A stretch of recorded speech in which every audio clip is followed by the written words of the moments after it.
İmamın insanlara və bizlərə ehtiyacı yoxdur.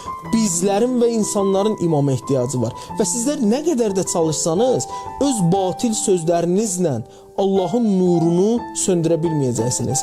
Sizdən öncə sizin ata-babalarınız necə ki Muhammed Peyğəmbərlə bacara bilmədilər, necə ki İmam Əli əleyhissalamla bacara bilmədilər, necə ki İmam Hüseyin əleyhissalamla bacara bilmədilər, eynən də İmam Əhməd əl-Həsən əleyhissalamla bacara bilməyəcəklər, eynən də Əbu Sadiq Abdullah Haşim əleyhissalamla da bacara bilməyəcəklər. Əksinə, vaxt gələcək, tarix sizlərin adını qeyd belə eləməyəcək. Tarixdə sizin adınız qalmayacaq. Tarix Muhammed və Ali Muhammedin qaimi Əbu Sadiq Abdullah Haşim əleyhissalamla danışacaq. Və insanlar baxıb deyəcəklər ki, gör o zamanda yaşayıb cənnəti qarantili eləyə bilməyənlər, Muhammed və Ali Muhammedin qaiminə beyət eləyə bilməyən kəslər necə düşüncəsiz insanlar olublar, necə haqqı görə bilməyən insanlar olublar. Ona görə